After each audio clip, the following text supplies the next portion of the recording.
Assalamualaikum warahmatullahi wabarakatuh. Kami dari kelompok 1 Universitas Negatif Negara Kehidupan Sosial.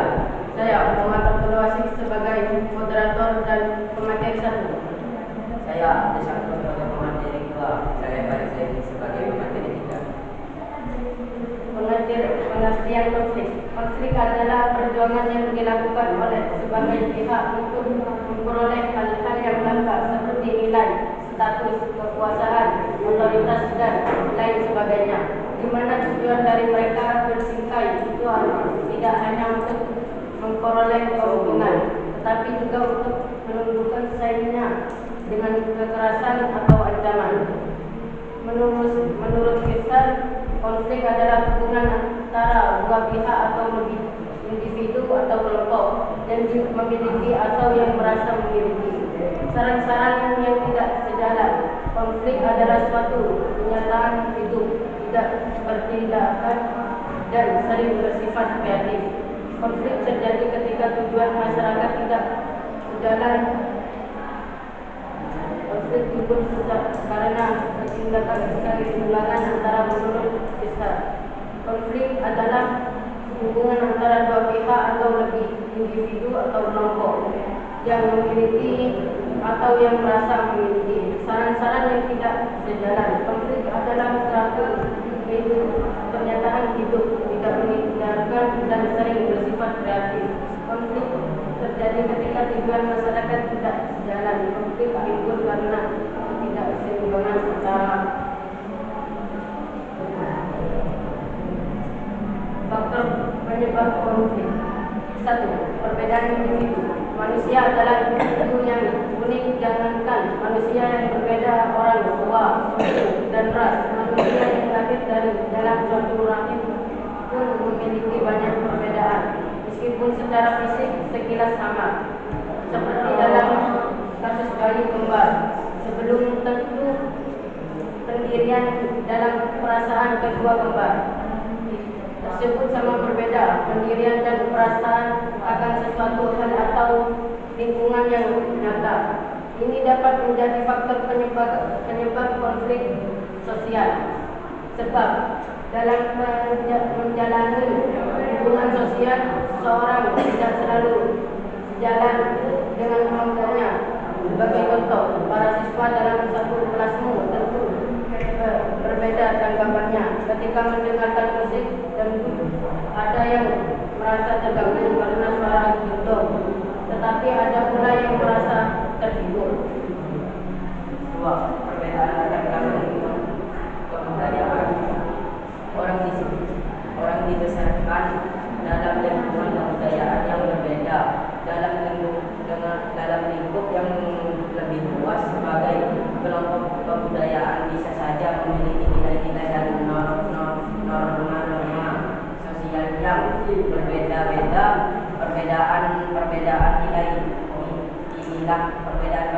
inilah yang dapat mendatangkan konflik sosial. Sebab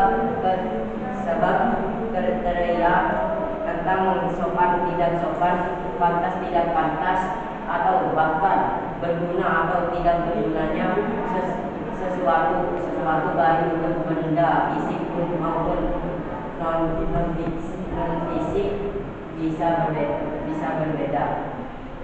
3. Perbedaan kepentingan. Konflik perbedaan kepentingannya, contohnya seperti yang terjadi saat pembangunan bandara di Kulon Progo, Yogyakarta.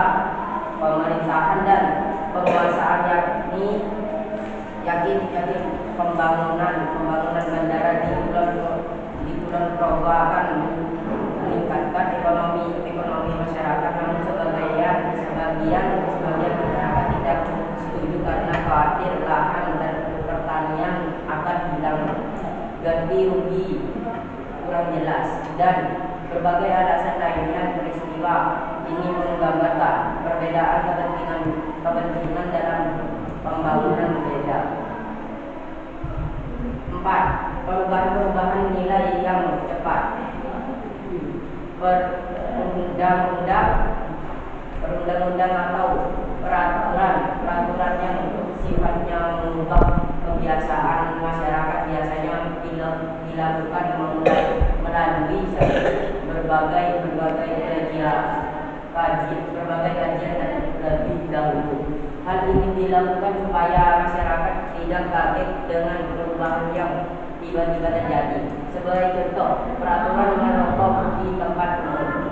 Pemerintah tidak langsung memperlakukannya di seluruh masyarakat Indonesia, tetapi di beberapa tempat yang terbatas terlebih dahulu dan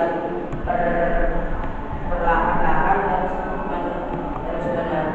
terus meluas dalam rangka memberi kesempatan kepada masyarakat untuk memahami peraturan tersebut.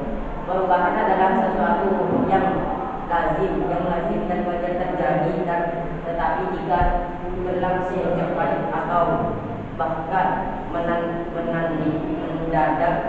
perubahan itu akan menyebabkan konflik sosial.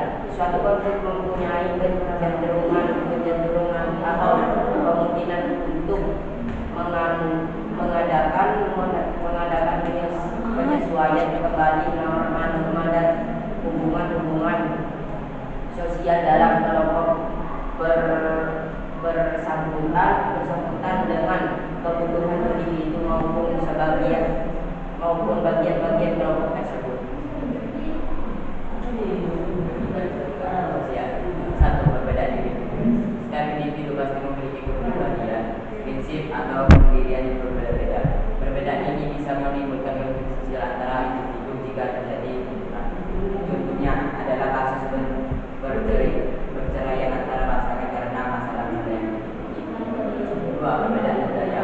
Karakter individu biasanya dipengaruhi oleh lingkungan di mana ia tumbuh. Oleh karena itu, nilai-nilai budaya yang berbeda-beda. Perbedaan budaya ini yang juga bisa menjadi faktor penyebab konflik sosial di masyarakat, baik dalam cakupan kecil antara individu maupun cakupan yang besar seperti antara kelompok. Perbedaan kepentingan. Tingkat kebutuhan hidup yang berbeda-beda dapat menyebabkan perbedaan kepentingan baik antara individu maupun kelompok. Aspek kepentingan ini dapat berupa ekonomi, politik maupun sosial budaya. 4. Perbedaan agama. Agama sebenarnya bukan menjadi penyebab timbulnya konflik sosial di masyarakat. Namun, seringkali konflik akibat perbedaan agama berujung kepada sejumlah konflik sosial lainnya. 5. Perbedaan ras. Diskriminasi ras menjadi penyebab munculnya konflik sosial yang disebabkan oleh perbedaan ras. Kecemburuan sosial antara ras tertentu juga bisa menyebabkan konflik sosial terjadi. 6. Perubahan sosial. Perubahan sosial yang harus terjadi seiring berjalannya waktu juga menjadi faktor penyebabnya terjadi konflik sosial di masyarakat. Perubahan sosial ini menimbulkan perbedaan pengalaman di setiap generasi sehingga benturan bisa menjadi konflik. Cara menangani konflik. 1. Toleransi. Mengutip dari buku Manusia Indonesia, Alam dan Sejarah, upaya mengatasi konflik sosial dalam skala besar dapat dilakukan dengan beberapa cara. Salah satunya toleransi.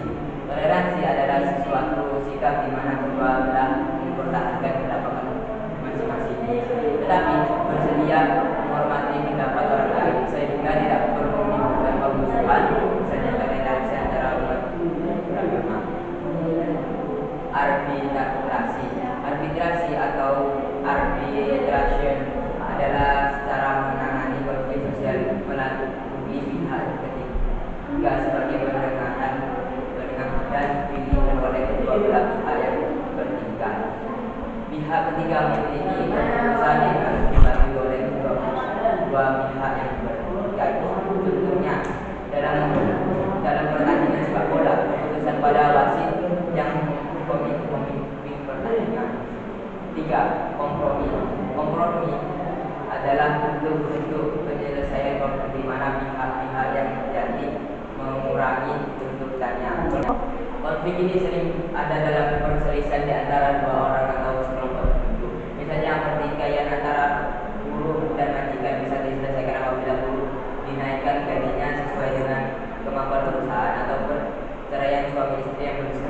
membuat kesepakatan dan berkompromi. 4. Mediasi.